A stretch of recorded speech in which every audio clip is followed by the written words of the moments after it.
coming in the building, I heard a lot about him, right? Obviously, QB, right? So he's at the forefront of everybody's conversation. But it was very interesting in the fact that Corey Patterson had such a special relationship with him. So when I retained Corey, I didn't realize the whole connection was going on there, and literally that didn't factor in any decision, right? It was just kind of part of the product. And so Corey began to tell me a little bit about his journey, right, and his story. And I literally brought him in the first probably 2 weeks I was there. We had a nice conversation. I said, hey, I know everybody's saying, I go, we'll move if you want to move, right? You're a quarterback, stay a quarterback, show me what you can do. And I think that put him at ease right away to build a relationship with me, that I wasn't just going to come in and say, hey, you're doing this. And then last year when he made the transition after the spring game, he said, I'd like to try that. I said, okay. And I did tell BP and Nard, I said, throw every ball you could to him in that practice. I've learned that trick from somebody else. So last year was last year, right? But I kind of put a challenge at him when we came back in January. Let's take your game to a different level. You're smart, you're intelligent, you got savvy, you got understanding. And that's when I think I began to see it come together. Every day at 6:30 or whatever he's in there, he comes in and catches 250 balls on a judge every day, right? Because he wanted to prove his hands. He was actually part of a group that went to, I believe it was somewhere in Texas, a seminar, a convention in I guess it was May, maybe early June. So when we were getting around Juneteenth weekend, I wanted to have an event for our players, kind of educate the entire room to what Juneteenth is. And of course, I'm not an expert on that, right? So we brought in some speakers, and actually Bree suggested Isaiah speak. And he got up and gave a talk. And of course, our players have heard him talk a lot more than I have, right? Because kind of a man of few words. He gave him a message that was pretty cool. Like literally had everybody captivated in the room, including myself. And when he got done, Spoon, of all people, because they go back and forth all the time, stood up and started clapping, right? And the whole room just went crazy. And that's when I'm like, I told the staff, hey, something just changed in our room. Like I literally think something just changed in the dynamic of our room and the respect that it drove. So I don't know what's going to translate to on a football field. I think it's going to be good. I told him, all those years you played a quarterback, you've learned the other side that a wide receiver never sees, right? He doesn't understand coverages as well as you do. Doesn't understand looks, press, and all that stuff. So I really think he'll take a big jump. And then Sean Snyder in the return game, he's always had dynamic returners, and really excited about what he's going to bring in our punt return and kick return game.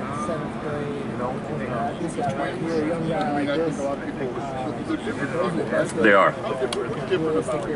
And actually it's conversations that we've had with them, like everybody wants to group them together, right? I grew up with two brothers, no twins, but I was always in my brother's shadows, right? So even when we decided to bring them to this event, I said, hey, we'll do as much as you guys want to compare you, or as much as you want to do to contrast you, right? And I gotta admit, like if I got to take a double take when their hair was all the same, right? They're very, very similar in physical appearance, but they're really are completely different people.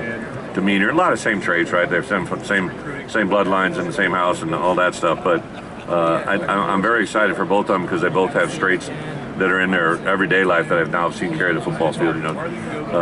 Sid is a very focused, intense. I gotta believe when you're watching us on film, if you're an offensive player, you're aware of where Sidney Brown is at, right? Not maybe what he's doing, but potentially what he could do to you, right? Like I see him, not dirty, he hasn't been. I don't think he's been thrown out of a game or a targeting call yet. Just a very explosive, dynamic player. And then Chase, kind of his personality too. He takes a little bit while to process things. At the end of the year, and then really in spring ball, really began to see him to understand the patience of our run game as a dynamic runner. A lot of guys make early decisions or predetermined things. Chase has really understood what is better understanding now of what patience is, and excited to see him. I think his focus to detail and the understanding of the position is at a whole new level. I know he's really been working a lot on his hands. I think in Barry's system, the running back catches the ball a little bit more, and I think he could be a great route runner as a running back as well. He's a true, in the NFL, he'll be an every down back, right? Like Josh will be an early down back. Some of my running backs in the past, but he kind of reminds me in style of Monty Ball-ish, because he's got good strength and power, but he also has the ability to break away. How did those two react when you said, you looked it up, they're Bret's twins? Yeah, so we were in my meeting room with Bret and Pat, and I said, hey, we're taking the twins. I'll bet you I've never seen twins ever, right? But I've only been a head coach for 14 years, so we kind of wanted to take it and present it to them, and then I told Quan first, and then I brought those two in and told them individually, and they were kind of excited about it, right? But I think to get here today to see their reaction when they walked in was pretty awesome. Because early on, they're interested in kind of, they've got business goals, right? I set up a meeting early on with a local realtor because they kind of expressed an interest in being a realtor at some point in their lives. They think a lot more beyond just what's in front of them. You mentioned them having business goals there. Obviously, their NIL situation is a little bit odd in Canada. What have you kind of learned about their experience with NIL since they have such a different experience? This whole NIL has been an educational experience in every facet, right? And then to complicate theirs, they obviously are on a student visa, so it limits the amount of work they can do while they're here in the United States. So I said, well, when can they work? And they said, when they're in Canada. I said, well, let's figure out what we can do when we're in Canada, right? And so they were home for a short amount of time, took advantage of some deals and some opportunities. But the thing that I love, and I'm sure you guys some of you are seeing them for the first time here today, they truly are the greatest representation we can have, right? They get it. Their journey hasn't been easy. It's definitely not been normal. I think I saw it when we worked out a little surprise visit with his mom because she hadn't been able to come because of COVID, and I kind of did a false statement to them and told them we were following them for a game experience interaction with the fans, so there's going to be 2 cameras following them when they came in the stadium on the Illini walk. Well, they didn't know their mom was going to pop out from behind the eye, and you could see the reaction first from their mother, but also from them. These are 2 very unique kids. They started week 0 again this year. Who said that, or what did you say? Amy, yeah. Well, I think the thing that without a doubt, it's a great thing, right? I think, in particular with Josh's experience, he played here at Illinois, right? So he knows the value of being a player at Illinois. The rules kind of changed about midsummer. That's allowed us to get a little bit more involved. Really, I'd just been on information gathering. I hadn't been available, to be involved per se with deals, but the best thing about this, really basketball was kind of ones that first took advantage of it. Obviously, Kofi had, the experience that he had to come back last year.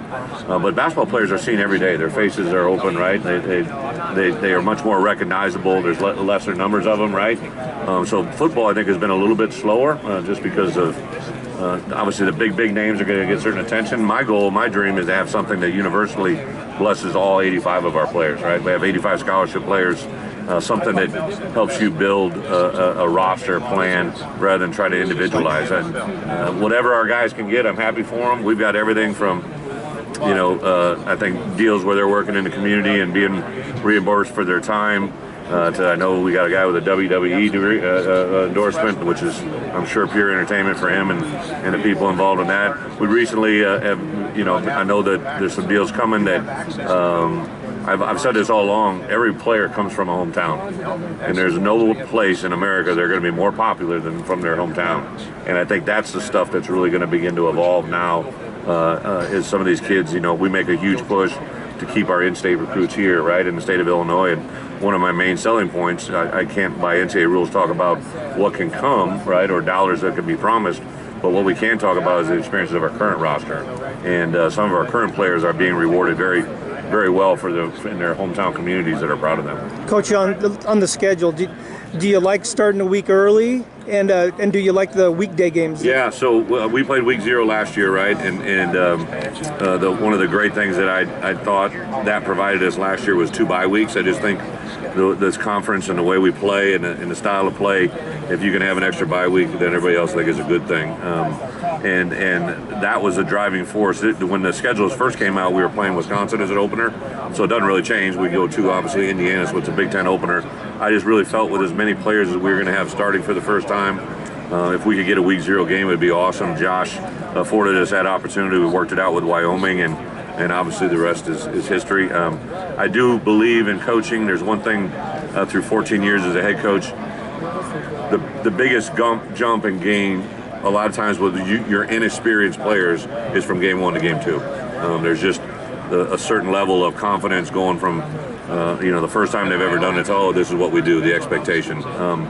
Everything from like we'll actually do a mock game the Friday before that game, where we'll have our attire uniform. Like every one of our guys will be dressed as they will for that Wyoming game, just so they put on the uniform in the locker room the exact same way they a week from that day. So the Thursday and Friday games, do you like those scheduled? I know that. Listen, if I could play every game Saturday at 2:00, I'd do it. Right? I think everybody that's a purist would say that, but the fact that we get a Thursday night game will be the only show on. I might be one or other two games. Friday night, I'm a big, I love high school football tradition, but it's part of reality now, so they give us that spot. Obviously, it will be a limited menu options for people, so we should be one of the biggest games on in that time slot on that Friday night. So I think that, when we're a program like Illinois, we're trying to build our overall exposure. Those are positive things. Bret, how did the experiences in Illinois, both as a player and an opposing coach, and now back, now as a head coach, what was your take of Illinois when you were at Wisconsin and Iowa, and then what is your take now, 18 months? Yeah, when I was a little guy growing up in the Quad Cities, I was an Illinois fan. I had a orange crust towel on my bed. My high school colors were orange and black, so the orange and blue thing was kind of cool. But Illinois didn't recruit me, but I always say nobody else did either, right? So that's why I walked on to Iowa. I distinctly remember, coming to Illinois, I believe it was in 1990, and having two really good football teams. I remember the crowd, the environment. I think we ruined the outcome that they wanted that day, and I remember seeing a bunch of disappointed faces. And then, to come full circle to become a head coach at Wisconsin, came down here and competed and had obviously games at Wisconsin. Those always stand out about what it can be. And then to come full circle now, to come back as a head coach. And one thing that jumped out, I didn't even really think about our process is, like, I know everything in Illinois, right? Like, somebody's like, hey, where's Geneseo? Somebody says, where's Springfield? Someone says, where's Effingham? Like you know where places are, right? And I knew that right away that we needed to balance the state. It wasn't just Chicago, right? And so there's the middle part of the state. There's Western Illinois. There's Eastern Illinois. Like, there's a lot of experience I had for 18 years of life that is a benefit to me now, huge. What do you think that needed to be fixed about the program to get it to the level that it was when you were a player playing against it? There's not just one thing, but I think universally, I was always kind of taken back when I coached at Iowa, when I coached at Kansas State, when I coached at Wisconsin, when I was at Arkansas. I came in and recruited Illinois all the time, right? And I just felt that I'd never been here, right? That one of the things that I felt come in fairly strong about was all the successful programs I've ever been around, really places of business, successful organizations, are usually built by the people that are around them, right? And I knew that if Illinois was going to be successful, we had to do a really good job at recruiting the state of Illinois. Over 40 Division I players every year. Now, I'm not saying they're all going to come to Illinois, but if we get the ones that we want and we go after them, I don't care who else is recruiting them, if we can begin to get competitive on the Illinois players, that was probably one big thing. Josh, in his foreshadow of what needed to get done here, had built the Smith Center, and I had no idea walking in that building how much of an advantage that was going to be, because we really couldn't talk about the winning we've been doing, but that Smith Center, when you walk in, it is a game changer. It's a very impressive building. It's very functional, has a lot of really good attributes, things that we've taken advantage of. And then, I would say overall, just the University of Illinois, in my opinion, there's not a lot of left things in this world that can get discovered still, right? I know Illinois has been great at periods of time, way back, and then getting in the modern era.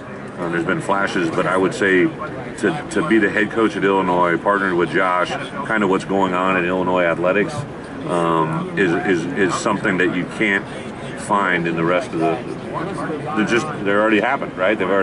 Iowa's already happened, Wisconsin's already happened, like in our conference, Northwestern's kind of already happened. I think Illinois can happen, and I love the excitement that we have right now.